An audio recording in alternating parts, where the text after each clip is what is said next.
Hello, আসসালামু আলাইকুম সবাইকে স্বাগতম আমার নতুন ভিডিওতে। আজকে আমি কোনো ইউআই ইউএক্স রিলেটেড কোনো প্রজেক্ট নিয়ে আলোচনা করব না।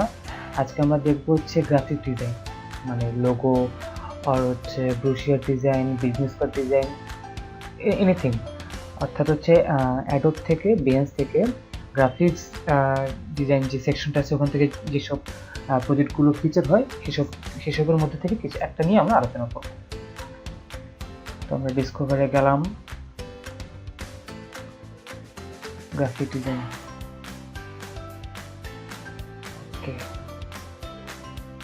ওকে গ্রাফিক ডিজাইন যে প্রজেক্টটা ফিচার সেটার নাম হিউম্যানিটি অ্যান্ড ইনক্লুশন ব্র্যান্ডিং। এটা শুনে মনে হচ্ছে এটা কোনো এনজিও কিংবা কোনো নন প্রফিট কোনো কোম্পানির কোনো একটা ব্র্যান্ডিং নিয়ে তারা করেছে, এবং এটা করেছে Cossette আইডি। আচ্ছা, এটার আমরা প্রোফাইলে যাব। Cossette আইডি আর Cossette আইডি, এটা একটা কানাডার একটা কোম্পানি। এটা তাদের পুরো পোর্টফোলিও।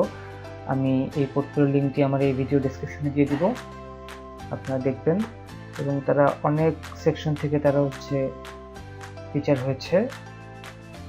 ওকে, তাদের এই প্রজেক্টটা দেখা যাক।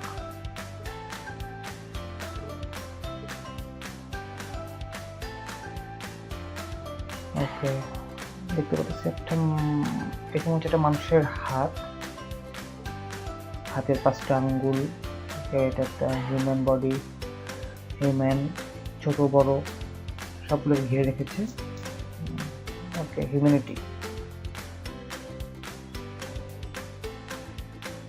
যেমনটা আসলে চিন্তা করেছিলাম এমনটাই। এই যে মানুষকে হেল্প করা হচ্ছে এখানে। এটা মেবি কোনো প্রত্যন্ত অঞ্চলের এরকম কিছু একটা সংস্থার লোকজন তারা কাজ করে মানুষদেরকে নিয়ে। অসাধারণ, বাহ।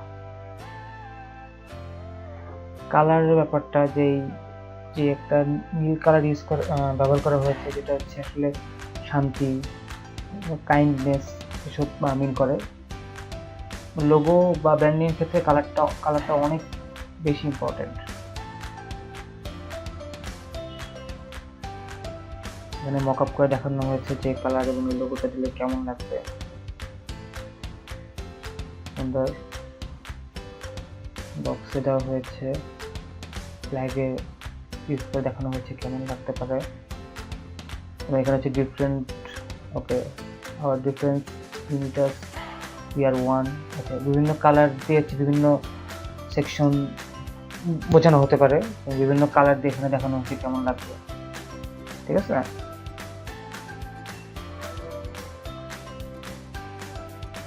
এখানে এরকম একটা অফ হোয়াইট ব্যাকগ্রাউন্ডে একটা ড্রেসের উপর যদি দেওয়া হয়, লোগোটা কেমন লাগবে এটা এখানে দেখানো হয়েছে। ভালো।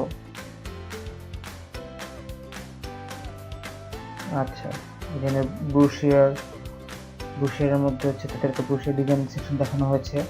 এখানে ডিজাইন ব্রুশিয়ার যদি এই লোগোটা দিয়ে ব্রুশিয়ার করা হয় কেমন লাগবে সেটা মকের মাধ্যমে খুব সুন্দরভাবে দেখানো হয়েছে। এখানে লোগো, তাদের ব্র্যান্ডিং, কোনটা সাইজ কেমন হবে এখানে দেখানো হয়েছে। অনেক ইম্পর্টেন্ট। কারণ লোগো যদি ওরা যে সাইজটা ব্যবহার করেছে, আইকনের যে সাইজ এবং টেক্সটের যে সাইজ, এটা যদি একটু কম বেশি হয় তাহলে আসলে ব্র্যান্ডিংটা তখন এটা মনে হয় ফেক। ওদের একটা মেজারমেন্টটা খুব ইম্পর্টেন্ট, সেটা এখানে দেখানো হয়েছে। ছবি, ইমেজ। আচ্ছা, এখানে গাড়ির তিরপালের মধ্যে লোগোটা ব্যবহার করলে কেমন লাগবে দেখানো হয়েছে। সিম্পলি অনেক সুন্দর হয়েছে। লোগোটা আসলে কি আমরা এখান থেকে পুরো এই প্রেজেন্টেশন থেকে বুঝতে পারলাম যে এটা একটা এনজিও ফার্ম বা নন প্রফিট, যারা মানুষকে হেল্প করে, হেল্পিং সংস্থাগুলো, ইউনেস্কোর মতো এরকম একটা সংস্থা বা গ্রুপের লোগো। তাতে কার্যক্রম দেখে সেটাই মনে হয়েছে এবং সুন্দরভাবে সেটা প্রেজেন্ট করা হয়েছে। আমরা প্রজেক্টটা অ্যাপ্রিশিয়েট করবো। অনেক কমেন্ট আছে, great work, great project, keep up to good work, so cool, yes, cool. এটা হচ্ছে তাদের পোর্টফোলিও লিঙ্ক। আমরা পোর্টফোলিও লিঙ্কটি আমাদের এই ভিডিওর ডেসক্রিপশনে দিয়ে দিব, আমরা তা ফলো করব। ওকে,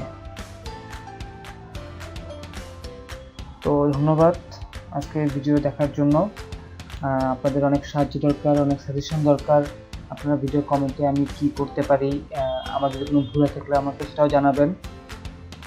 আমাকে বেশি বেশি সাপোর্ট করবেন, সাপোর্ট ছাড়া আসলে কিছু সম্ভব না। থ্যাংক ইউ সো মাচ, দেখা হবে পরের ভিডিওতে।